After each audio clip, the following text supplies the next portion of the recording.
Европаның ғалымдары мынандай зерттеу айтыпты. Нобель сыйлығын алғандар Нобель сыйлығын алмағандардан 10 жыл артық өмір сүреді деп. Елдің ықыласы өте маңызды. Сіздің жасап отырған дүниеңіз мүмкін қадірлі болар.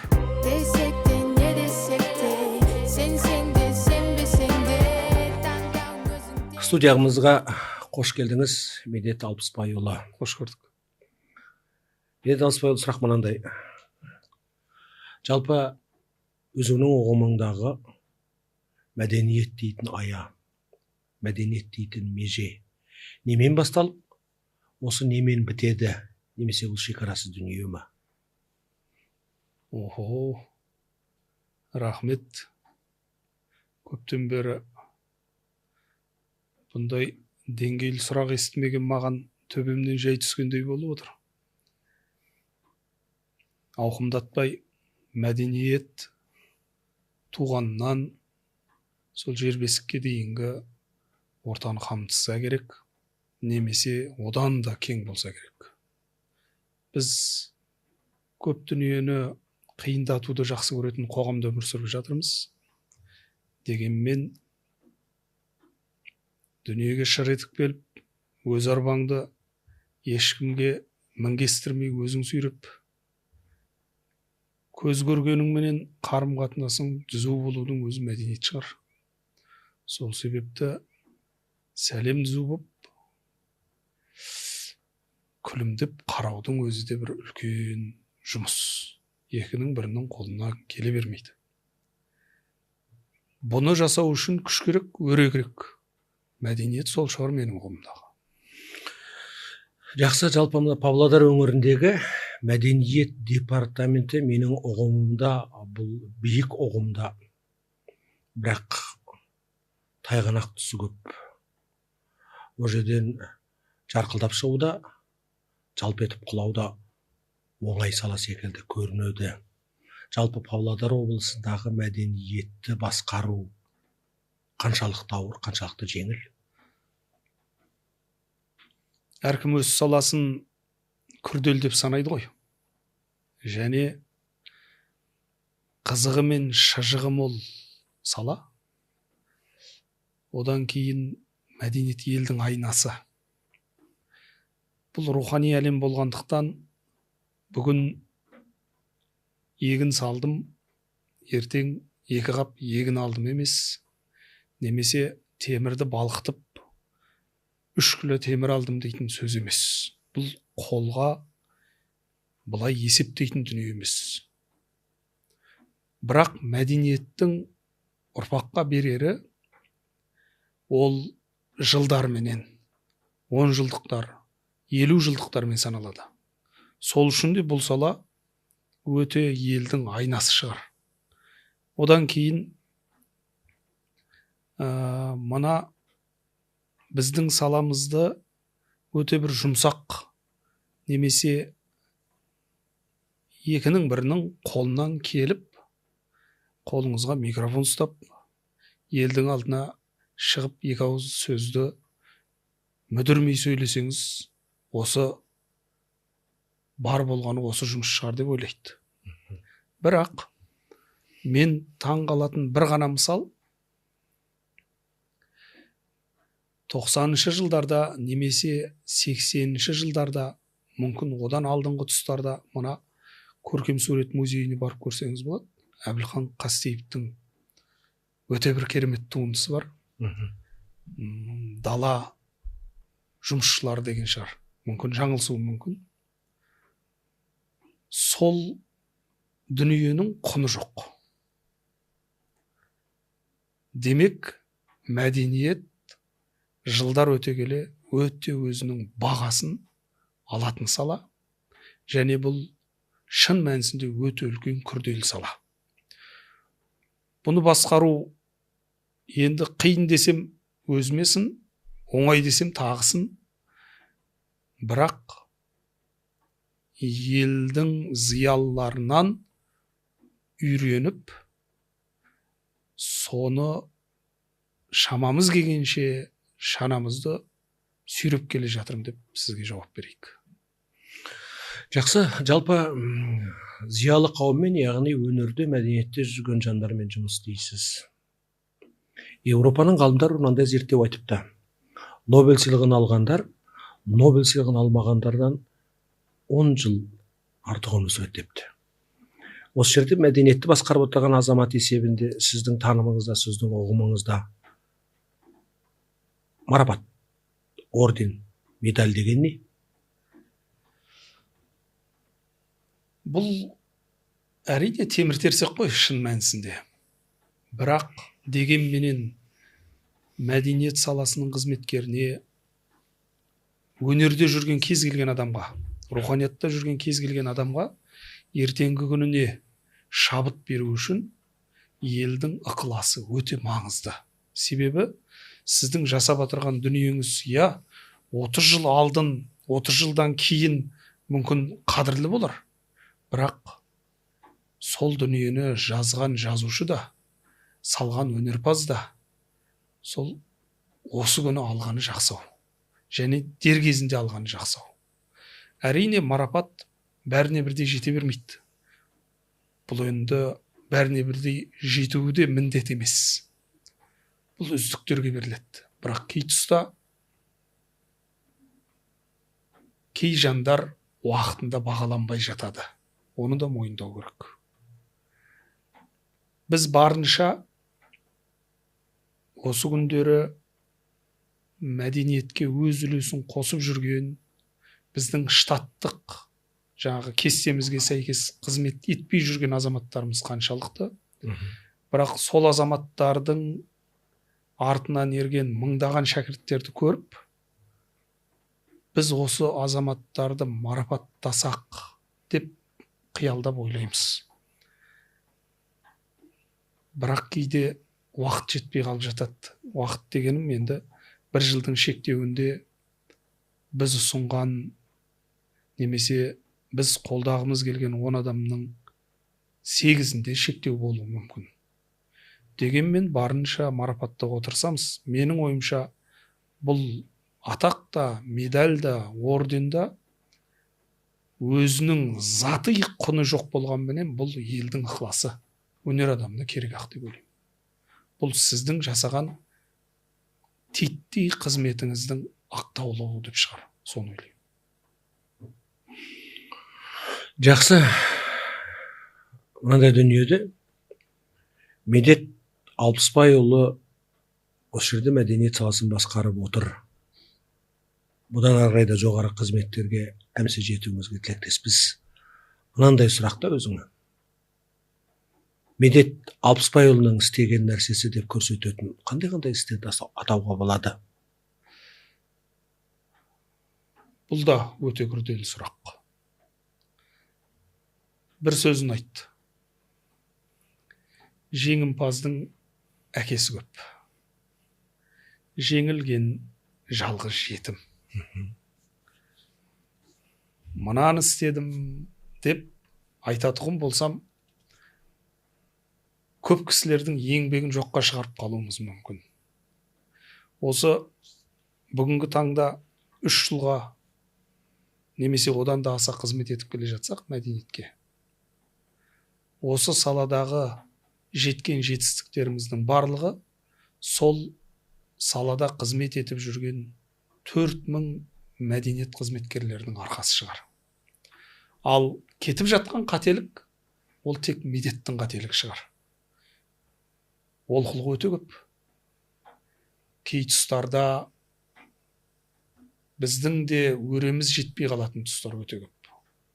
Жасалған қателікке бұның медеттің қателігі деп асын сызсаңыз болады, оған келсем.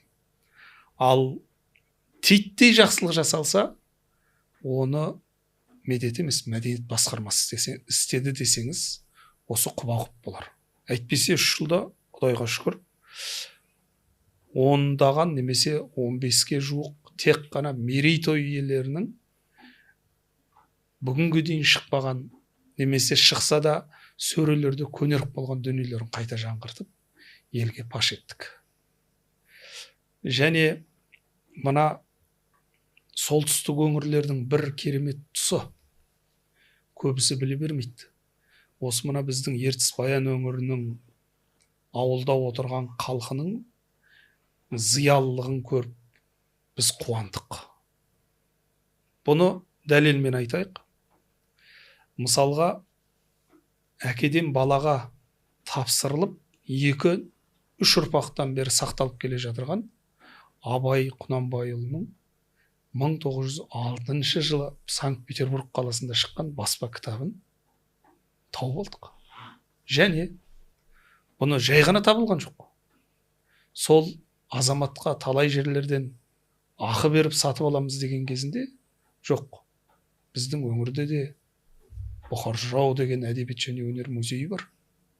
Алса соларға тегін берем деп айтқанын көргенде, расында да осы халықтың, және біз үйренгендей Баян ауылдың төңірегі емес, мына Ертістің шығыс солтүстік бет жағындағы азаматтар ағайыннан тапқан кезінде, расында да бұл біздің жеңісіміз шығар деп ойладық. Бұл ұрпақтан ұрпаққа Құранды сақтағанды естушім, Абайдың кітабын сақтағанды, немесе Нәзір Төреқұловтың журналын сақтағанды осы ауылдан көрдім. Бұл ауылдың халқы арасында да зиялы. Демек, бүгінгі күні біздің жеткен 3 жылдық жетістігіміз не медеттің арқасында емес. Осыған дейінгі жол салған ағалардың, сол жолды басып өткен қызметкерлердің арқасы. Солай айтқан дұрыс шығар деп ойлаймын. Жақсы, Медет Алпысбайұлы, алдыңа әншілер де келіп жатады, ақындар да келіп жатады, жазушы да келіп жатады, кітапханашы да келіп жатады. Жалпы мәдениет саласы бұл ауқымды дүние. Солардың қайсысы сөйлесуге, сырласуға ыңғайлы, қайсысы жұмсауға, іс істетуге ыңғайлы? Осылай бөлуге бола ма?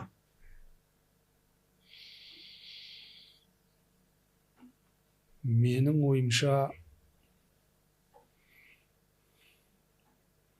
бұл кез келген қолында ноқтасы немесе қамшысы бар азаматтың алдына келген жасы үлкен не кіші, қызметкер не қызметкер емес, басқа саланың маманы болса да, сіздің тіл табысуыңыздың арқасы шығар. Әйтпесе, әрине, білім деңгейі біздің жазушыларда, немесе кітапты көп оқитын кітапханашыларда көп шығар. Бірақ бұл біреуін екіншісінен кемсіту емес. Бұл басшының ептілігі шығар. Немесе бір солармен келіссөз жүргізіп отырған азаматтың ептілігі шығар. Бұған үйрену керек. Сосын мәдениетте отырғаннан кейін сіз айнал соқтап, бәрібір сол жазушымен, сол әншімен, сол биші күйшімен жұмыс жасауыңыз керек.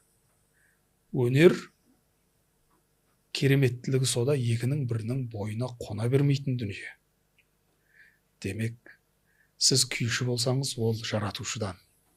Сіздің аузыңызға сүбелі сөз салып, жазуға ептілігіңіз болса, ол жаратушыдан. Үйренуге болатын шығар, бірақ олардың саны 100-ден 1 шығар. Қалғаныменен сіздің ебіңізге қарай, тіл табысыңызға қарай жұмысыңызды өрбейді деп ойлаймын. Сол үшін білім деңгейі сізден жоғары болуы да мүмкін, төменде болуы мүмкін. Бірақ мынау анандай, мынау мынандай деп бөлмеседің, сөйлесуіңізге байланысты шығар. Жақсы.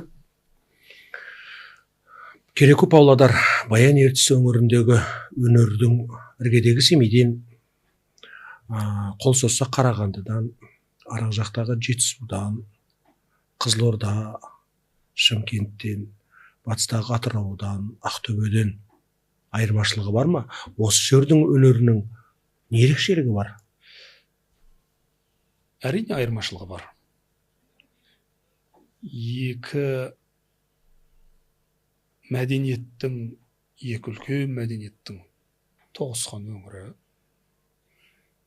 Оның үстіне өткен ғасырдың орта тұсында ол екі мәдениетке бірнеше ондаған мәдениет келіп қосылған.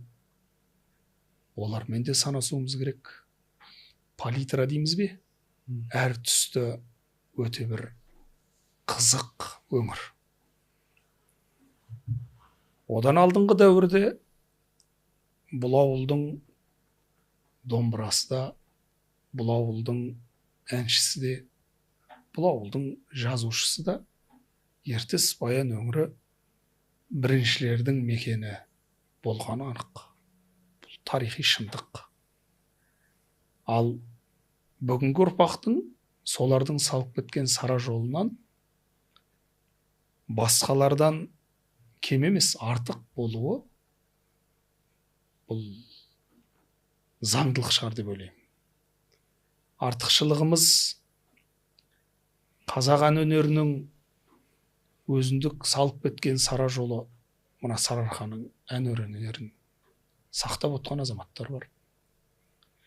Күйшілігіміз де солай, жазушылығымыз да солай. Бір ғана енді мақтанатын тұс. Бізде көзі көрмейтін және нашар көретін азаматтарға арналған арнайы кітапхана бар. Біз елей бермейтін мекеме. Бірақ бұл Қазақстанда алдына жан салмайтын мекеме. Біздің методикалық жұмыстарымызды сол жаңа ауыз толтырар оңтүстігіңізбенен Алматыңыз бар, батысыңыз бен шығысыңыз бар. Бізден кеп үйреніп, біздің мамандарды шақырып алып дәріс алады. Немесе Ертіс баян өңірінің симфониялық оркестрі осыдан 2 жыл бұрын Италияның 6 қаласын аралап концерт берді. Кәдімгі классикалық музыканың отанына барып, 6 бірдей қаласында өнер көрсеткенде көрермен біздің әртістерді жібермей 20-25 минут қолдырып тұрған кездер болды. Біздің өнердің қай саласында болса да, мына Шахимардан Абилов деген үлкен ағамыз, сол кісінің ізін басып келе жатырған Қазбек деген жас әншіміз кеше Қырғызға барып, алдына жан салдырмай озып келді. Өте ұрпақ сабақтастығы бар. Бір өңірден артық кем емес, бірақ өзіндік сара жолы бар мәдени мекен деп айтар едім бұл мекенді. Сонымызбен де біз артық шығармыз. Себебі тарихқа қарай ауысып, кешегі өткен өнерге үлес қосқан үлкен азаматтарды санасақ, осы 2 қол, 2 аяқтағы саусақтың өзі жетпей қалады. Бірнешеуін қайтаруымыз керек болады. Демек, біздің басқалардан осал болуымыз мүмкін емес, және оған жол жоқ. Медет, мен өзіңді Успенка ауданында жүргенде мәдениетті бір жарқ етіп көтеріп, сол кезде бір қазақтың жақсы азаматтарының әннен, қобыздан, жыршылдықтан, ақындықтан өзгеше бір бояуменен шығып жарқ етіп кереку ғана Павлодар, Ертіс баянға емес Қазақстанға танылған тұсын білемін. Жалпы ол кезде жассың, қазіргіден жассың, бірақ қазірде қартайып тұрған жоқсың.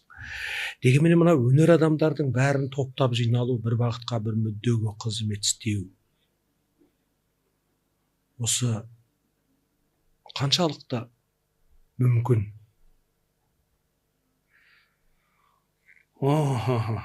Тағы да аға,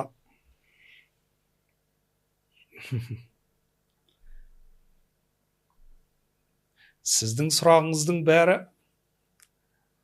айналып кеп, айналайын-ау, істеген қызметіңді айтса ештеңеге келетін сияқты. Дегенмен аға, ондай дәуір өтті. Дәуір өтті дейтін себебім, бүгінгі күні соның сарқыншағы кішкентай қалды Успенкіде. бір қызық оқиға. Аты жөнін айтпай-ақ қояйын. Мен өзі шекарадан асып келген көп жастарға таңым бар. Бір күні бір қыз бала жанында 2 баласы бар. Қолында бір кішкентай сөмкесі бар. Есігімді қақып кірді. Мен ол кезде аудандық мәдениет бөлімі басшысымын. Отырды. Ал, қарағым, қайдан жүрсің? Мен осы оңтүстіктен келдім. Не yapıyorsun? Осындай бір бағдарлама бар еді. Осы жақты да көрейін. Шамам жетсе қызмет етейін деп келдім деді. Ой, мұнда танысың бар ма? Жоқ. Тұрағың бар ма? Жоқ. Ой, не деген ерлік бұл? Сол ерлік үшін көзіндегі шынымен осы бір талпынысын жаңа жерге көшіп барған адам өзі бір қолынан келетінін көрсету үшін осы жерде тұрған адамнан қарағанда 10 есе артығырақ жұмыс істеп дәлелдеуге тырысады екен. Сол бір қызығушылығына мен тәнті болдым. Және бұл қазақтың қыздарының ерлігіне таң қалдым. Маған айтса, басы жоқ, аяғы жоқ, көште бар, бір ауылға бар, қызмет ет, ешкімің жоқ, танымайсың дейтұғын болса, ай сол мен 10 ұсыныстың 9-ына жоқ деймін. Енді біреуін енді қоспасам енді ерлігіме сын болар. Алдым. Ізін шала бере 2 жас отбасы келді Түркістаннан. Бұлардың қызығы әке шешесі шекараның арғы бетінде. Өздері осы ауылда жүріп, білім алып, өздері үйленіп, балалы болып, 2 үлкен дорбасымен келіп отыр. Біз осында едік. Ал, Абайдың 8 аяғын орындай аласың ба деді. Орындай ма деді. Орында. Орындады.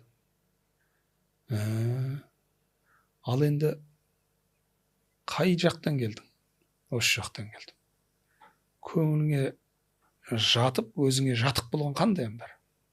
Мынандай ән бар. Орында. Жетісудың мақамыменен бір ән. Сіз кімсіз? Мен күйшімін. Тартыңызшы. Көрініп тұр, құрылыста 2-3 жыл жұмыс істеп, қолының қатайып қалғаны. Дегенмен өзек бар. Бізде мықтымын деп жүрген жігіттердің көбісінде өзек жоқ. Бұл өрендерде өзек бар. Соны көрдім. Ең басты мәселе кез келген азаматқа оның қажеттілігін мойындататұғын болсаңыз, және ол осы бір жерде оның қызметі, көшіп келгендігі, өмір сүру осы қоғамға қажетті екенін сезінетұғын болса, ол бұрынғысына қарағанда 10 есе, 20 есе, немесе одан да көп артығырақ қызмет етеді. Соның нәтижесінде жаңағы сіз айтқандай елдің үздіктерін жинап, кішкентай бір мәдениет үй, Успен ауданының мәдениет үйінде қазақтың дәстүрлі ән өнерінің жыргеш өтті. Бұл жай ғана жыргеш емес. Бұл қазақтың мақамдарына шежірелік зерттелген әдеби танымдық кеш шығар деп айтамын. Бұған батыстан алдына жан салдырмайтын Маңғыстаудан Оспан Құлсымақ деген жігіт келді. Қазақстан дауысы жобасының терме жанрының үздігі. Жыраулық мектептің ізін салып отырған Алмас Алмат ағамыздың шәкірттері жырау жанрында алдына жан салдырмайтын Түрікпен Күнсұлу деген қарындасымыз келді. Көкшетаудан мына өткен ыбырайлардан үлкен, ахандардан үлкен із қалып, соны бойына сіңірген Нәзира деген қарындасымыз келді. Осылардың ортасында жаңа айтқан азаматтар артық болмаса, немесе қатар шаппаса кем емес екенін дәлелдеді. Осыған қуандық. Демек, кез келген азаматқа расында да оның қажет екенін мойындатып, жағдай жасайтұғын болсаңыз, ол ертеңгі күнде міндетті түрде жемісін береді. Сол балдардың 2,5-3 жылдық қызметінің арқасында бүгінгі күні Успен деген ауданда өнер додасы деген ең алғашқы ұйымдастырылған тек қана қазақ өнерінің бағытында 7 бағыт бойынша 23 жылы алдына жан салмай озып келді. Жүлде салды. Әлі күнге дейін қызмет етіп жатыр. Я, өмірдің ағымыменен балдар басқа жақтардың да елдерінің қызмет етіп көрейік. Отбасындағы жағдайға байланысты әке шешемізге жақындайық деген азаматтар қоныс аударғанды, бірақ солардың жасап кеткен жұмыстары әлі күнге дейін жалғасын тауып келе жатыр. Демек, кез келген адаммен аға жұмыс істеуге мүмкін. Сол жұмыстың ертең пайда береріне бастап атқан кезіңізде титтей де болмасын күмәнсіз сенуіңіз керек. Басқа адамдар аяғыңыздан шалып, бұл болмайды десе де, сіз сенуіңіз керек. Сіздің сеніміңіздің арқасында қасыңыздағы азаматтар да ертең соның жемісін сізге көрсетеді, міндетті түрде. Әйтпесе, менің сахнаға шығып өнер көрсеткенім, немесе домбыра қолым алып ән айтқан жерім жоқ, немесе айтысқа қатысқан жерім жоқ. Барлығын істеп отырған солар. Жақсы, жалпы бүгінгі күнде мемлекеттік қызметкер болу бұл ауыр міндет. Негізгі мемлекеттік салынып тұрған сара жолдан шықпауға тиістісіз. Халықтың қалауынан кетіп қалуға мүмкіндігіңіз жоқ. Және біздің тұрған жерімізде артық кем салуға болмайтұғын дүние. Жалпы осы жерде тұрып мемлекеттік қызметтің ауыр екендігін қай жерде сезінесің? Кабинетте ме? Жұртпен араласқанда ма? Өзіңмен өзің қалғанда ма? Кітап оқығанда, күй тыңдағанда? Көбіне соңғы уақытта жалғыз қалғанды ұнатам. Сосын жаяу жүргенді ұнатам. Себебі сол кездерде көп сұраққа жауап іздеймін. Және кейбір қалыс кеткен дүниелерге өзіме мүмкін ақтау іздейтін шығармын. Себебі жаңа сіз айтқандай, біз мемлекеттік жүйеден және оның беріп отырған бағытынан шетке шығуға қақымыз жоқ. Арбаны да сынбау керек, өгізді өлмеу керек. Әрине, қазақ ретінде, осы елдің азаматы ретінде кей тұстарда қынжылатын дүниелер көп. Сұрағым келетін дүние де көп. Айтқым келетін дүние де көп. Біз біреуге өкініш айту үшін емес, немесе өзіміздің қолымыздан келмеген дүниені біреуге жала жабу үшін емес, сол күрмеуі қиын түйінді шешу үшін келген сияқтымыз. Біздің қызметіміз де осы. Сол себепті мемлекеттік қызмет өте күрделі сала және қызығы да мол сала. Бүгінгі күні жас шамамызбенен денсаулығымыз осы салада елмен текетіресіп жүруге мүмкіндік беріп атса, демек бұл да бір жаратушының бізге бұйырған сәті шығар. Сол үшін баяғы айтқандай сіз қалай айтсаңыз олай айтыңыз, менің өзімнің кім екенімді мен жақсы білемін деген сөз бар емес пе? Көп толғанысым бар, ойланысым бар, қиналысым бар, бірақ сол мәселені шамамыз жеткенше шешсек, титтей де болса бір түйінін бекер жүрмегендігіміз шығар. Жақсы, мен білетін Медет Алпысбайұлы жұрттың ішінен шыққан азаматсың. Мен білетін Медет Алпысбайұлы сенің кешірімшілдігіңді, адаммен тіл табыса білетіндігіңді, әдебиетті ақтарып оқитындығыңды, күйдің әрбір тартысынан, тамырынан танитыныңды, Қызылорданың мақамынан, айталық Шымкенттің мақамынан, Жетісудың мақамынан жеке бөлек қарайтынды, оның бәрін араласып жүргенде де ылғи танимын, білемін де. Бұл арадағы менің мақсатым Медет Алпысбайұлын мақтау емес. Мынандай дүниеде Абайда да бар ғой, жалпы мынандай дүние айтылады.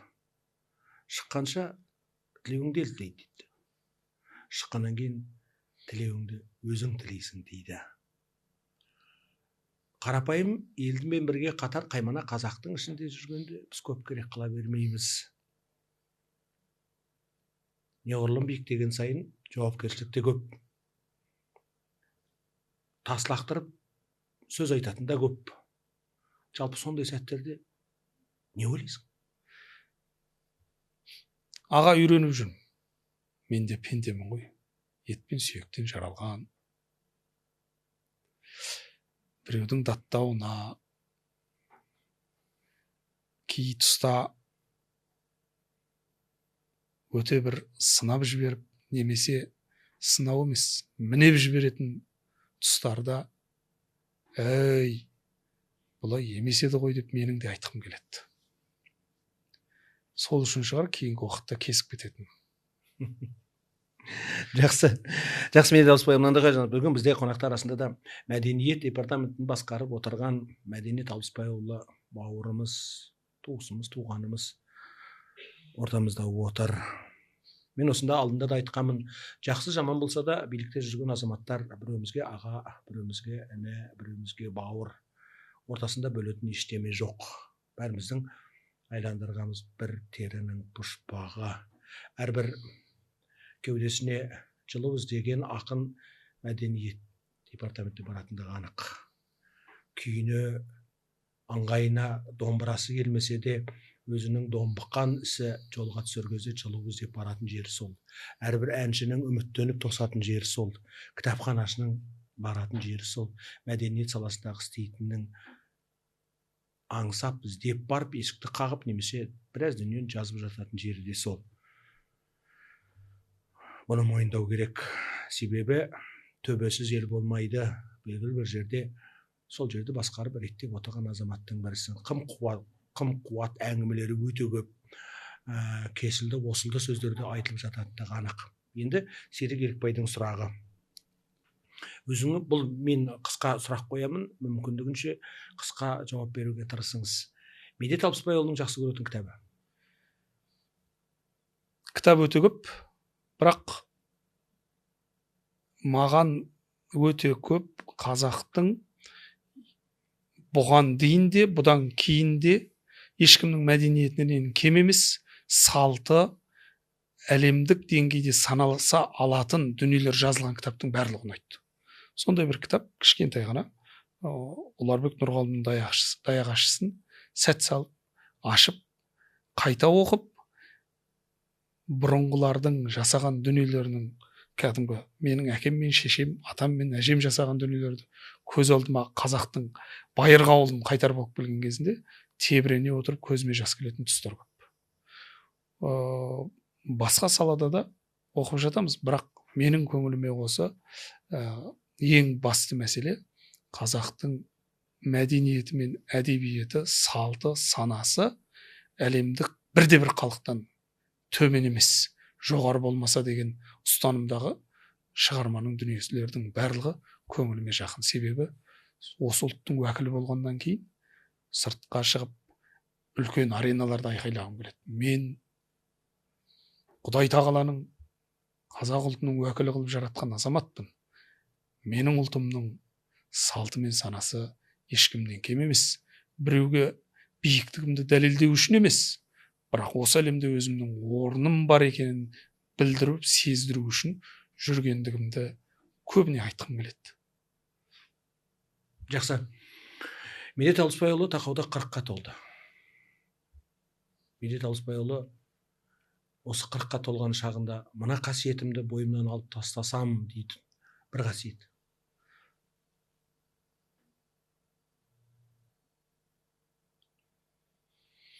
Өте көп кемшілігім, біреу ғана.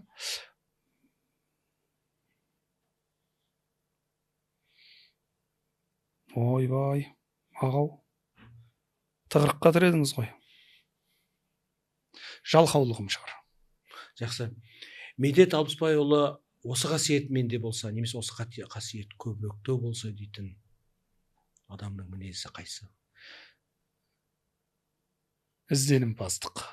Ізденімпаздық. Егер о дүниеге кетіп қалған ұлылардың ішінде жолығуға мүмкіндік беретін бір адам десеңіз, кімді айтқан болар? Бір ғана адам.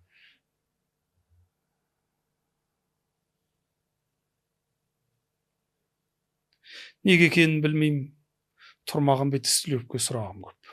Тұрмағанбет Ізтілеуовке сұрағыңыз көп. Жақсы. Жалпы мейірімсіздік деген не?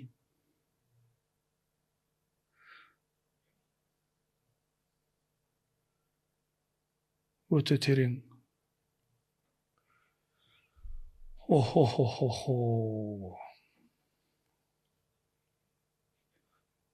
Жауап бере алмаймын аға бұл сұрағыңызға. Бірақ дегенмен мейірімсіздік деген біреудің мәселесіне ескермей қарау содан басталса керек. Біреудің мәселесі ол өзінің мәселесі. Жақсы, алдыңа келген адамның шын ділгір, сұранып келген адамның мәселесін шеше алмағанда қандай ойда боласың? Өте қиын, бірақ кез келген мәселені шешім табуға болады. Кей мәселе бүгін шешілмейді, ертеңнің еншісінде. Алдыңызға келген адамның сұрағына міндетті түрде ондық бағаменен шешімін айтып, міне болды ертең болады деп емес. Оның ішінде өнер мен мәдениетте, тілде, әдебиетте кей сұрақтар ертеңгі немесе бүрсігүні шешілдіруін мойындату, соны көрсету. Демек, кез келген адаммен тіл табысып, соның мәселесі міндетті түрде шешімін табатындығын көзін жеткізу. Жақсы. Медет Алпысбайұлы айталық әмсе сол жасқа жеткізсін, 100-ге келіп, бала шағасының ортасында о дүниеге аттанып бара жатқан тұсында айтатын соңғы сөзі қандай болады деп ойлайсыз? Енді мұсылман адам ретінде кәлима шығар бірінші. Дегенменен бұл сұраққа қызықтау жауап берейін. Менің нағашы атам кәдімгі мына даңқ орденінің иегері, бойынан бақай шағына дейін коммунист, кетіп бара жатып, ал не айтасыз дегенде партияны сақтаңдар деген екен. Сөзім. Сол секілді. Менің ұрпағым айтарым, бауырмал болыңыздар. Осы шығар. Қазақтың өзің мойындайтын бір қасиеті. Бір ғана. Кеңдігі. Қазақтың кеңдігі. О дүниеге барғанда егер жаратушыға жолыққан сәтіңізде не деген болар едіңіз?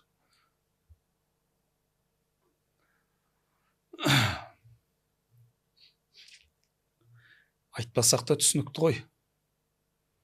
Барлығын бүге-шүгесіне дейін біліп, денелер сөйлейтін әлем ғой. Кешірім тілеу шығар. Әмин. Қадірлі қауым, бүгін сіздермен қонақта, студияда Павлодар облысының мәдениет және құжаттану департаментінің бастығы бауырымыз Медет Алпысбайұлы тауысқан болды.